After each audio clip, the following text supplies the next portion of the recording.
arrancamos la primera parte de este programa, así arrancamos el Es Esto, la fábrica del día de la fecha, escuchando Lord de Near Deep Experience. Y antes de saludar y darle inicio a esta sección, déjame comentarte que se trata de un espacio en donde reproducimos, redefinimos, quise decir, todo lo que tiene que ver con la industria de la música, una actividad que hace el ser humano hace una parva de años, un montón de años, pero que en las últimas 2 décadas tuvo unos cambios, unas revoluciones impresionantes, ya sea en la distribución. Acordate que hace un par de décadas nada más precisabas de barcos, de aviones, de containers que distribuyan de un lado al otro de este vasto terreno que se llama la Tierra, discos, filminas de cine, guiones, etcétera, etcétera, etcétera, todo lo relacionado con el arte. Eso ha cambiado un montón en estos últimos años.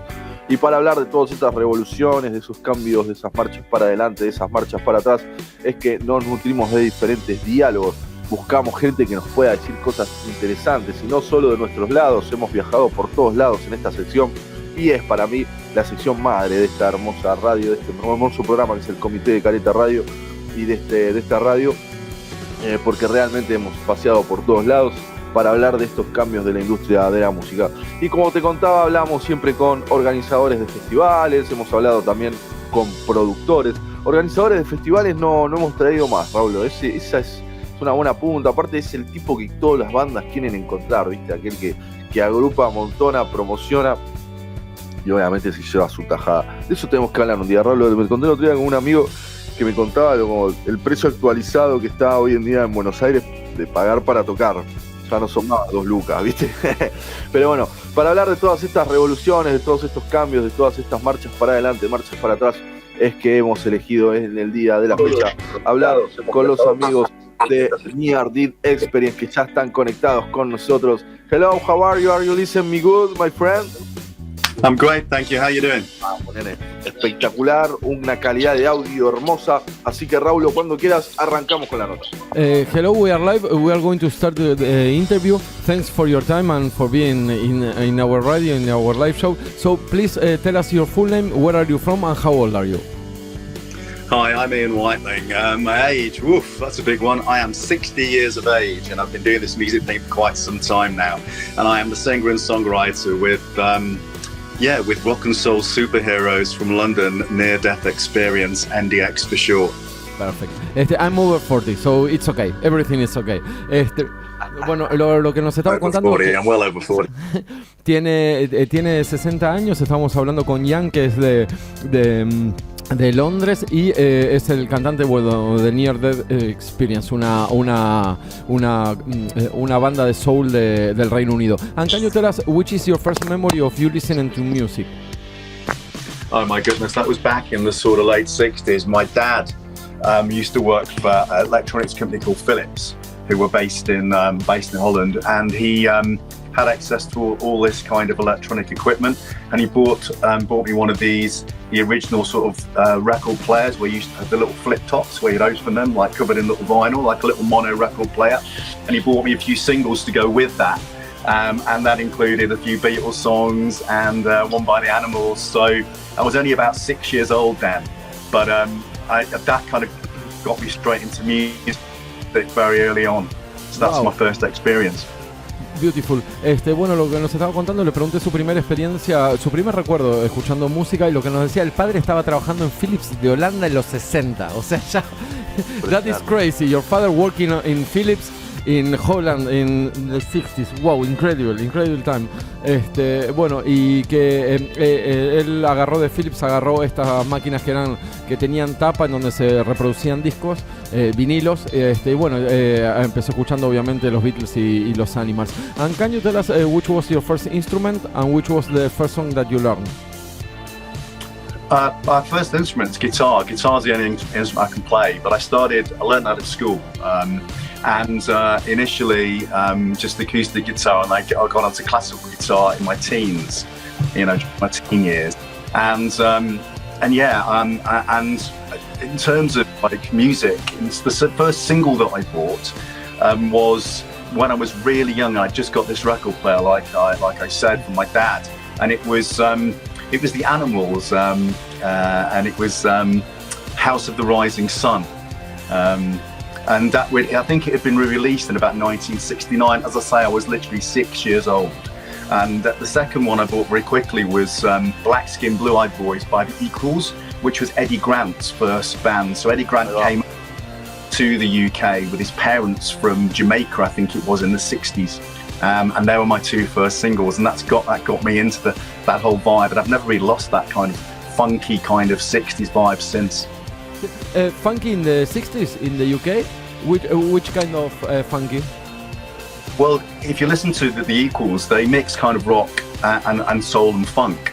So in terms of my influences, I go everything from the Doors to the Rolling Stones to, and then people like Isaac Hayes, and also Stevie Wonder in the early 70s. So I kind of got my sort of poppy rock roots in the 60s, and then in the 70s got into more of the funk and soul kind of elements. So my voice, luckily, is quite soulful, even though I'm white. And you know that it's okay. You're still alive. Okay, Yeah, I'm still good. Yeah. So as I got older, and in the early 80s, I went back listening to the 60s and 70s again, and it kind of has influenced my music ever since. Sorry, a personal question. When you talk about soul music, what do you mean? Soul music, I mean like it's 60s soul. So people like Stevie Wonder, people like Marvin Gaye, and Isaac Hayes to an extent. He was kind of more funky, and James Brown in a little bit earlier. But also, and that kind of element. And I listened to that alongside bands like Led Zeppelin, like the Rolling Stones. But we tried to bring the two together. Do you know what I mean? That's kind of what I think I'm probably doing now. They're my influences and how I write. Voy a ver a todas esas leyendas, las puedo ver, a todos esos nombros. Le iba a preguntar, es la primera vez que en el cuestionario vamos a hacer esa pregunta. Manu, me leíste la cabeza, era obvio que había que hacerlo. Manu and me want to know first, a personal question, which was your first concert that you went? And you have the chance to watch like Animals live and that kind of things? No, I was too young. I was too young to go. My first gig was in the late 70s, and I got quite into a lot of heavy rock at that point. So I think my first gig was probably Rush in about 70 or something like that. When they were, I think it was when they just not soon after they released 2112, which is and for all the rock fans out there, you'll know exactly what I'm talking about. Probably one of the most iconic rock albums of all time. So I think that was my first gig. I think it was Rush, and that would have been in Manchester, which is where I was born. Okay, Manchester. Wow. For us, it's incredible to speak from people from London, from the UK, because you have like particular places like Manchester, Oasis, no? They are from Manchester. Oasis, Bristol, and you have a lot of music in each region, and it's nice for us to listen to that, no? The people that lives there, it's incredible that. Y que no le pasó por al lado, porque hay mucha gente que le pasa la cultura por al lado y no la ve. ¿Entendés? Eso es impresionante. Sí, and I completely agree with Manu that he's saying that sometimes the culture, pass near you and you don't get anything about culture, but you get a lot of culture, music culture. Incredible. I love it. We're so lucky in the UK, and also places like Manchester and London. So I live in London now. I was born in Manchester, and they are incredible cultural melting pots. Being a creative and being into music very early on and learning to play guitar, really, you can't escape all that. It's just fantastic to, 60. So for the last, sort of 45 years or longer, I've just been soaking up all this music. And I've written songs for years, but I've just never really pursued it much as a career, because the stuff that pays the money for me is writing. So I'm a copywriter. I've done that for years, and that sort of pays the bills. I get a little bit of money from my music, but I've always done it. And it's only recently really that I've started to ramp it up. Once Spotify came out, you could take control of your music. And now I produce it, I write it and produce it myself. With my bandmates, and it's given me more control. So it means I can get it out there now after having, having sat on it for about sort of 20, 30 years. I mean, I did a lot of gigging in the 80s and a lot of gigging in the 90s. But you were totally controlled by record companies. You couldn't really release your own music, whereas now you can, and it's been fantastic. And it's been so lovely having just a brilliant reaction from people enjoying what I do, even though it's quite retro. I think a retro sounds pretty cool now. So we use real instruments. There's not a lot of electronics going on into it, and we just are really enjoying interacting with people with our music now. Wow. And you feel many differences between the 70s, the 90s, and now, no? You feel a lot of differences. And can you explain the difference, if it is difference in the people, the way they get music? We always make the question, where did you get music? And people over 40s, radio, and people over like in the 20s now, they say from Spotify, from YouTube. There is completely you think that there is a differences in the way of listening to music if you listen on Spotify or on a vinyl, on a record? Yeah, I mean, essentially, in the 70s, it was all radio. So again, it's really restrictive. You couldn't really get your music out there. It was very hard to get radio play. And there was just a few radio stations, but yeah, we just used to listen to radio at night. As a teenager, I just put it on in the evenings, and just discover all this great stuff. In the 80s, of course, you had it was sort of democratized a little bit more. You got CDs, and you could literally, as a kid, I could buy one album a month or something. You just didn't have access to or the money to go out and pay for all this stuff. It got a little bit easier in the 80s when obviously I was working on it, buying more music. And then of course the 90s came and digitization increased, and then you hit the new millennium. And suddenly you can listen to anything that you want on your phone whenever. So I loved my Walkman with my little cassettes in it, and I had a CD Walkman, which I've still got because it's so beautiful. It doesn't work, but it looks great. And then I just loved the streaming services because they just give everybody access to all music, and it helps artists. It also hurts artists at the same time, but I do believe that it does give us more control. And you can. I am making some money from Spotify, but I'm making some money from the stuff that's out there. It's very easy these days to get kind of not easy, but it's relatively easy to get licensing deals you just couldn't get before. And they're the little things that help fund what I do. And so the more streams I get, the more money I get from Spotify. And then also the same thing goes with the licensing when your songs are used for all sorts of different things. Again, you get little checks coming through. What it does is it keeps me going. I'm able to fund what I do, buy some more recording equipment, and obviously get paid gigs. But yeah, it's changed massively. Now you've got access to everything, from just being able to buy one record a month to now you can listen to 1,000 records a day. Just because you've got a streaming service, and it does open mind to music. I have another personal question, because we fight with a person 2 weeks ago because web radios like this, we don't pay royalties, So you feel differences with the Nordic countries? Because Spotify was invented in a Nordic country. You feel that you are sorry? This is a personal question. I think that the UK was more on piracy, no? And then the Nordics invented the Spotify. You feel like that, or maybe not? No, it's true. Okay. There were pirate streamings.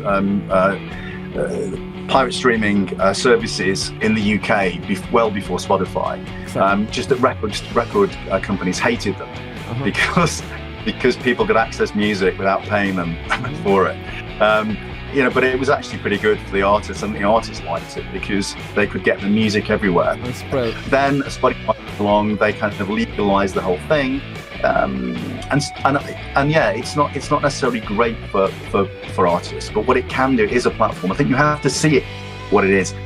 You're not going to change it. I get the fact that they should potentially pay more royalties. Radio stations are a little bit different. You guys are self-funding. It's not like you've got big corporates behind you these days. And I think independent stations like yourself, and there are thousands worldwide, are amazing for underground acts like mine.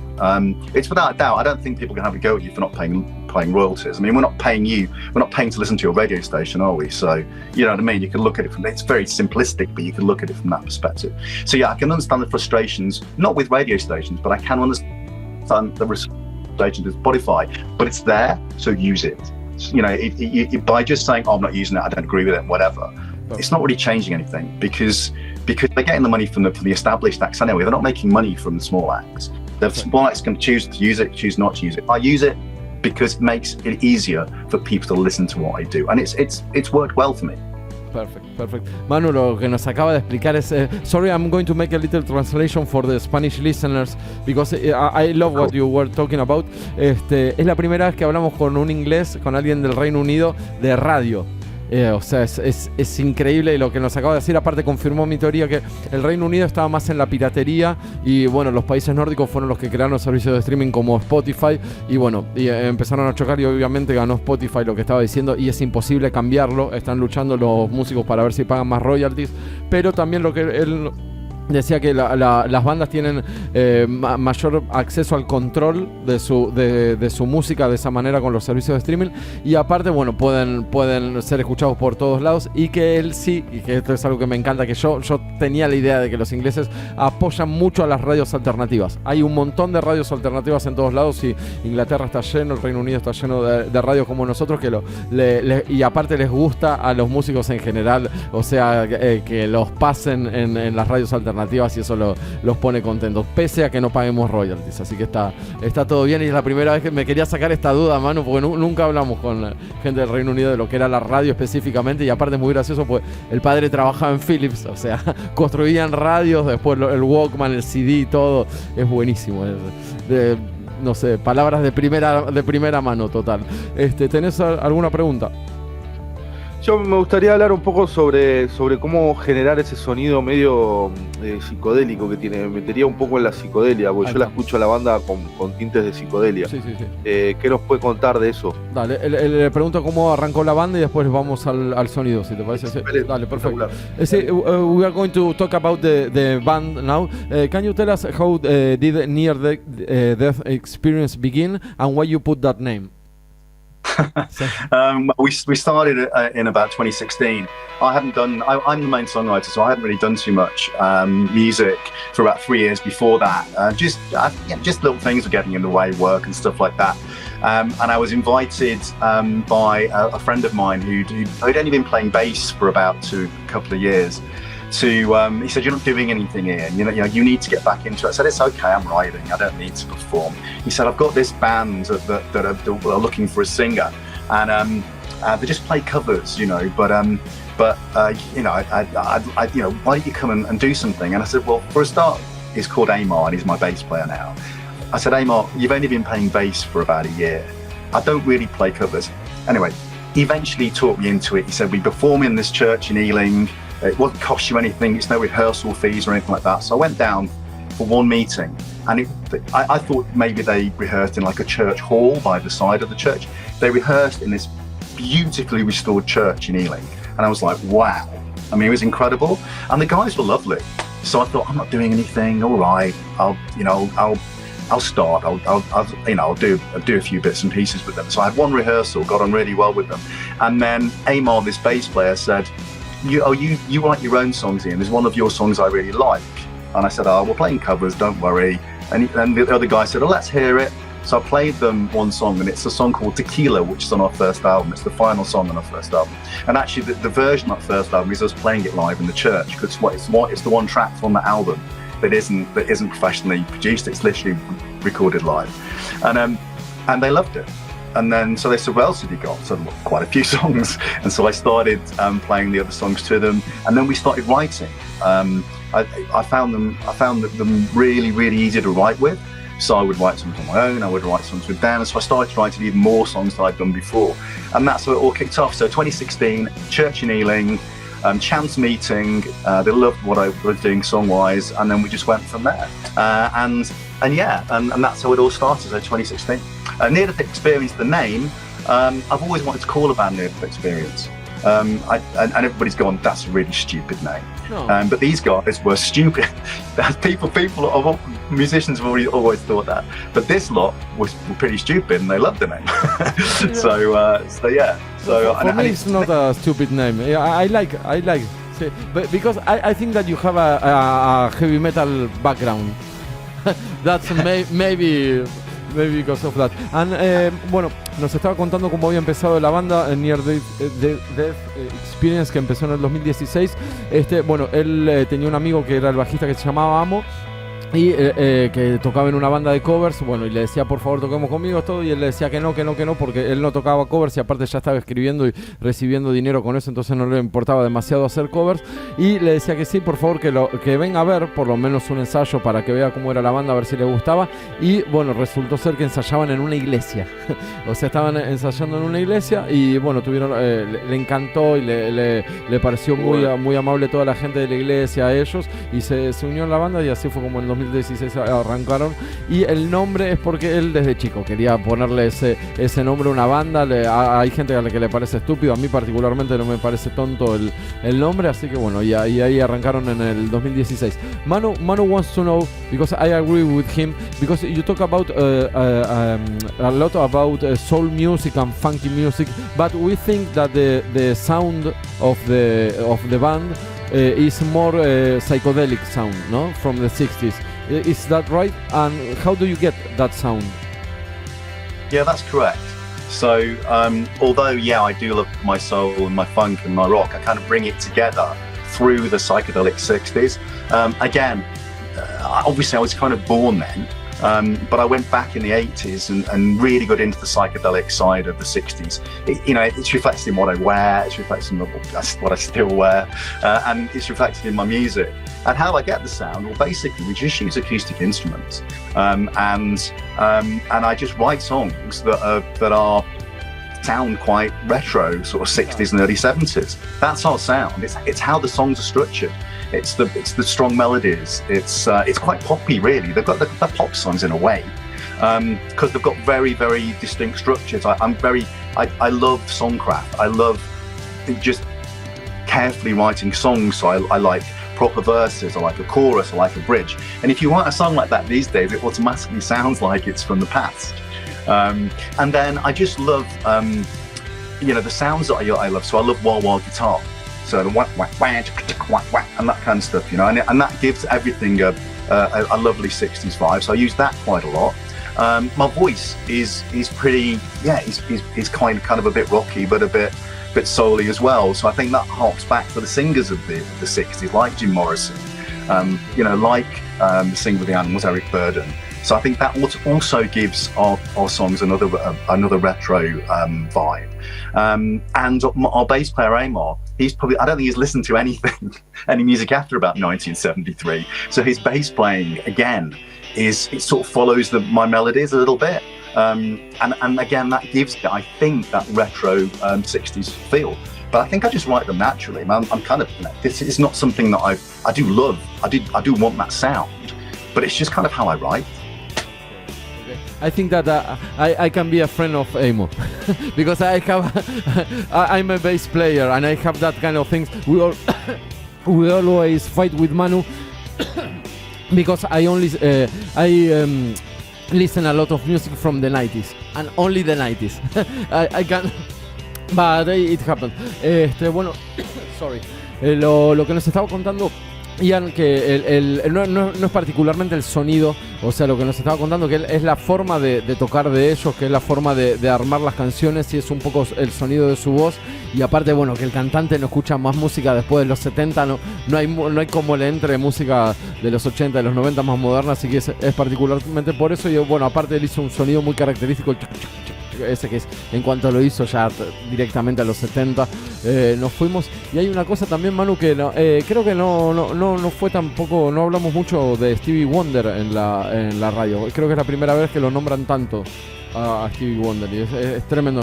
Nombró a Stevie Wonder y a los Rolling Stones también, que no fueron demasiado nombrados. Y a Eric Burden y los Animals. Sí, y a los Animals, todos. O sea, hay una información, y aparte él convivió con eso y es tremendo. ¿Alguna otra pregunta? Por la banda, ¿qué onda? ¿Hay vientos, hay bajo, hay batería? ¿Son una banda? ¿Cuántos son? Sí. We want to know when you rehearsal, how many are you in the rehearsal place?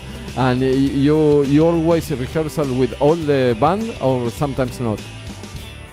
Well, the band has changed a little bit since when we started out. So the core of the band now is myself and Amar. So Amar Grover, he's the bass player. We're the main two guys, okay? But we're currently working with a drummer, actually, who's Spanish. He's called Isidro Tomas, and he works between Madrid and London. And so we use him when we can. He's a great drummer. On the album, he plays on Underground and on Found. So on our second album, The Release, which was out in November, he plays on those two tracks. And he's been playing live with us around London. And we also are now just talking to a keyboard player called Andy Grigg. He's based near where I am in Ealing in London. So we're just starting to work with him. But also when I'm recording, so rehearsals really at the moment are just me, Amar and Izzy. But then we'll be bringing in Andy soon to do some recording for us and hopefully play live. But also when we're recording, we had a chance meeting with a New York drummer called Joshua Van Ness. And they asked us to support their band when they were touring London. And it was then when it was just me and Amar. We used to play with beats in between sort of band members. And they liked our music and we kept in touch. And in the sort of end of sort of 2023, Josh got in contact and he said, "Oh, you're still not, you recording with the drummer, you're still using beats. If you want to record, I will play drums for you." And I said, "How's that going to work?" So he said, "Just send over," he said, "you play to beats anyway, send over, record the song to the beat, remove the beat and send me over the vocals and the guitar and tell me how, the BPM, the sort of, of the track." So I did do. He sends me back complete drum tracks, like 8 drum tracks across the kit. I can literally just throw into my music software program.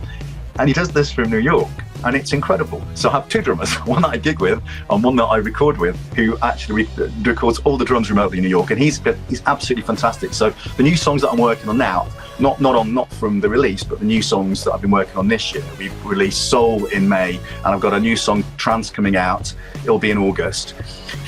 Josh plays on those tracks, and I'm also working on 3 or 4 others with him that he's already put the drums down for. So that's the band, all over the place. London and New York, they are really big music cities. You feel many differences between both, and which is the main differences? I feel really honoured to have that contact in New York, because I think the live scene, music scene in New York, is much healthier than it is in London. I know that might sound difficult to believe, but Josh does so many gigs. It's incredible. And he's got a really vibrant scene. So at any point I could go over to New York and play more gigs than I can play in London, because Josh has the contacts, and I also know how vibrant that live scene is. So hopefully soon we'll do that. So Amar and I will go out to New York and we'll play with Josh, and he'll book us a few gigs. In the meantime, we'll keep playing London. But I think at the moment, New York is more vibrant, it's more alive. Gigging in London can be a little bit difficult sometimes, but they're both fantastic cities, and I feel really, really grateful that I've got access to both of them now, thanks to Josh. Exacto. Manu, no es la primera vez que nos dicen que la escena musical de Nueva York es mucho más grande que la de Londres. Para mí es rarísimo, eso es rarísimo. Yo pensé que había 3 géneros. Sí, ya había salido eso, ¿verdad? Sí, pensé que había 3 géneros nada más en Nueva York, pero parece que es grande. Bueno, y lo que nos estaba contando, que tiene la posibilidad de tocar, los componentes principales de la banda son él y el bajista, y bueno, después tienen un tecladista que aparece también para cuando hay que tocar o cuando está en el estudio. estudio, y tienen dos bateristas, uno que vive entre Madrid y Londres y otro que vive entre Londres y Nueva York. Así que, y lo que nos acaba de contar, yo le pregunté por si él siente muchas diferencias entre Nueva York y Londres, y dice que sí, que digamos el circuito musical de Nueva York es mucho más grande que el de y es más sano, o sea, que el de se mueven más las cosas en Nueva York que en Londres, por lo menos por la perspectiva de él y de ya otros músicos que ya nos hayan dicho. Manu, si te parece, hago una pregunta más y cerramos. No, a mí me gustaría hablar un poco sobre si nos puede contar él, según su visión de la vida, cuál fue el mejor momento del rock, y le quería preguntar para él si la música es para divertirse o para denunciar cosas. Esas dos preguntitas tenía como anotaditas. Sí, muy bueno, muy bueno. Manu wants to know, because you know you are from the UK, and Manu wants to know for you personally, which is the best moment of rock? The best moment of rock? Oh my goodness. You come up with the questions, Manu, don't you? Right, so what is the best moment ever of rock? Wow, I mean, I think possibly the release of the first Doors album. I loved it. My band. And I think that was an incredible moment. I think, you know, that's just my personal feeling. Also, the release of the first Led Zeppelin album. But also recently, I've also discovered Curtis Mayfield even more than I knew about him before, and I think so. That's kind of, you've got the Doors in the psychedelic sort of 60s, you've got Zeppelin in this kind of new era of rock in the late 60s, early 70s, and then for me, Curtis Mayfield with his first album and the albums that he wrote after that. That's kind of my my sort of barometer for soul funk. And as I say, that's hopefully I bring all that together, bring the psychedelic element and the slightly funky element into what I do. So I'd say I've answered that with 3 answers there. Sorry. Bueno, they are really big. Okay, sí, perfect answer. Pero bueno, lo que nos decía, claro, y aparte él vivió cuando salió los discos de Zeppelin, bro, fue claro, por eso quería hablar un poco más de eso. Y la otra, hacerle la otra. Sí, ahora bueno, Manu le preguntó por el momento más importante del rock. Él dice a nivel personal fueron el lanzamiento de los 2 discos de su banda, Near Death Experience, uno en 2019 y otro el año pasado. Y aparte de eso, o sea, fue el lanzamiento de Zeppelin 1, toda la época, digamos, de psicodelia de los Doors, y Curtis Mayfield, o sea, así más o menos es el viaje.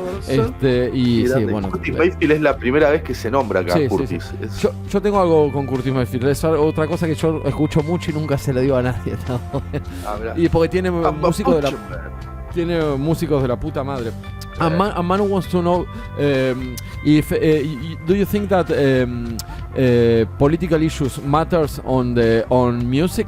It's like not only for you, it's like music is ¿cómo se puede decir? Como si se protesta. La palabra es denunciar, no sé cómo se dice la palabra denunciar. Sí, en inglés, pero te lo busco así en un toque. Dale, sí. Because Manu wants to know, ¿cómo era report. The question is easy. Do you think that the music is from report something about the world and that stuff, or the music is just for fun? I think it's down to everybody's individual choice, whoever's writing the song. I think music is perfectly acceptable. I think you can absolutely, if you want to, as a way to try to change the world in terms of supporting a way of getting messages out that maybe to amplify messages that maybe can't be heard very well, like help people get their voices heard. That's absolutely fine. For me, I don't do it too often. One of the songs I've just written, actually, I wrote a couple of songs. I have little phases where I write 2 or 3 songs maybe almost together. And I've got a new song that's called Reason, and that actually is about climate change. But it's unusual that I would do that. But I just it just came to me. The way I write, often it's just, because I am a copywriter anyway, that's kind of what I do. I just get, lines of words in my head, and I can build a song just around that. And so the one that I've just written called Reason, it's like, there's a reason why The world's on fire, but everybody's still surprised. There's a reason why, there's a reason why, there's a reason why, there's a reason why, there's a reason why. And just go on and around that sort of motif. But it's all like little kind of pictures of oceans rising, you know, without being too sort of preachy about it. It's just saying, you know, there are reasons for this, and basically we're the reason. It's unusual that I would write a song like that. It's just that it just came out, so I did. So sometimes I do, sometimes I don't. But I think it's perfectly acceptable for songwriters to write about whatever they want to write about, and I don't think it should be judged. If they want to say something, why should they not be able to say it? I don't like people being criticised for politicising songs. It's absolutely fine if you've got something. And also, if you live in a country, if you're in, you know, where absolutely you're being oppressed, or you want to talk about and criticise a country that's oppressing its people, what better way to do it than through a song? I think it can be really, really powerful.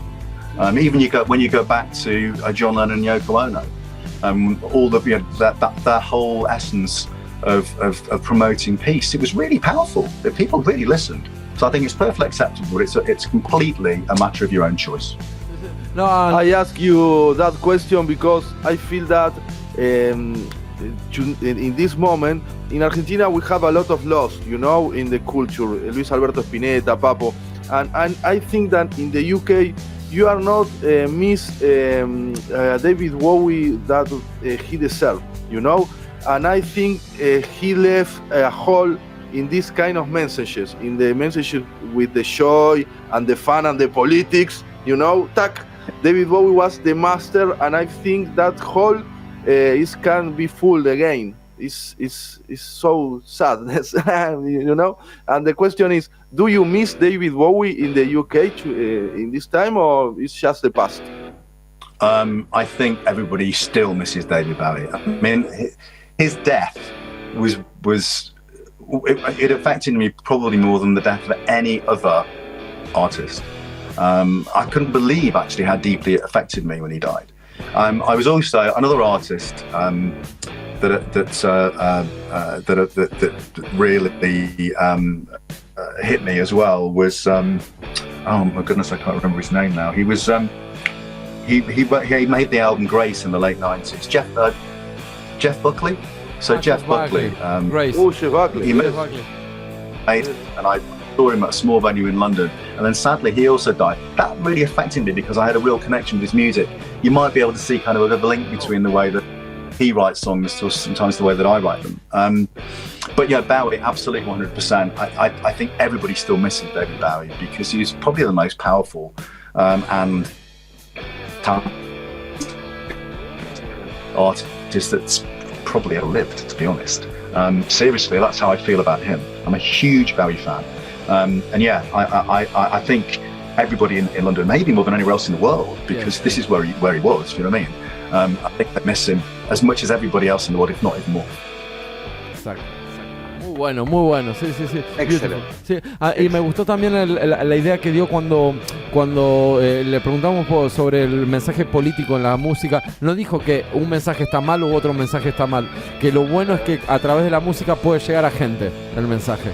O sea, que es un canal, ¿entendés? Muy interesante lo que dijo. O sea, no se posicionó para ningún lado y dijo que lo importante es que llegue a través de la música lleguen cosas. Y lo que estaba hablando también, que Manu le preguntaba como que hay un agujero después de la muerte de David Bowie. Dice que sí, que él era un fanático de David Bowie también, y que hay un agujero grande que fue rarísimo. Y también nombró otra muerte, que la muerte de Jeff Buckley fue más en Estados Unidos y en Inglaterra. Me parece que David Bowie obviamente era mucho más popular y manejó todo.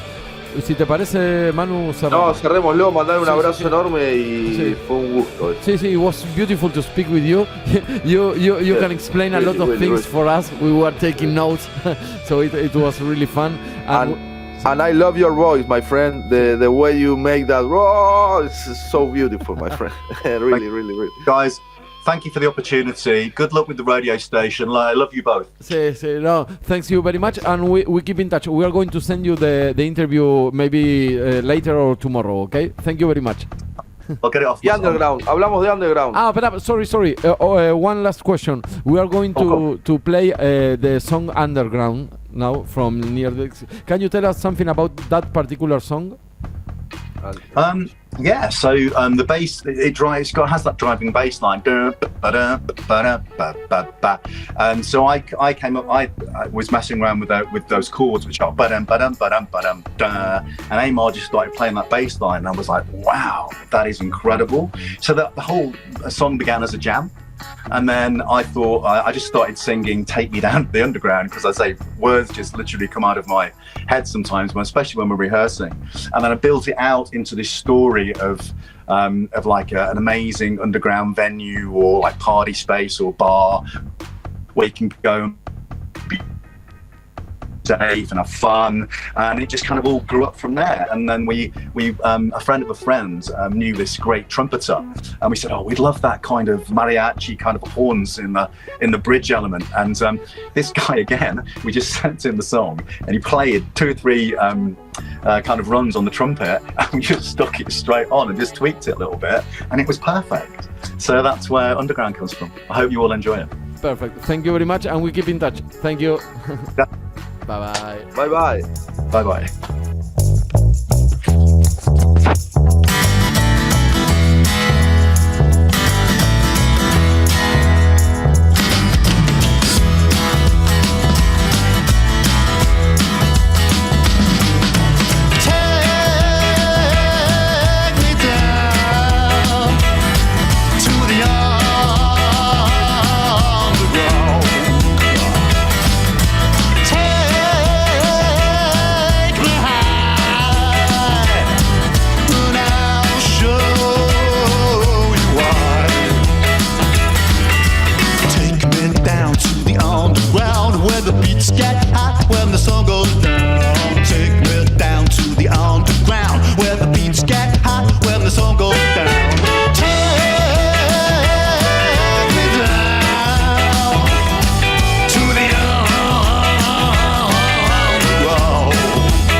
When the sun goes down, won't you come inside, and I'll show you just what it's like.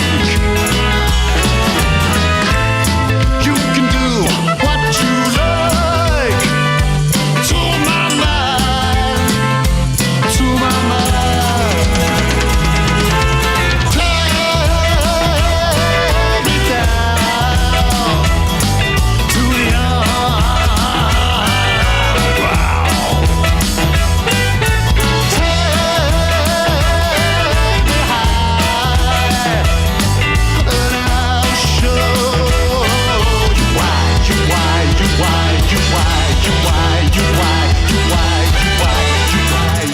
why, you why, you why, you why, you why, you why, you why.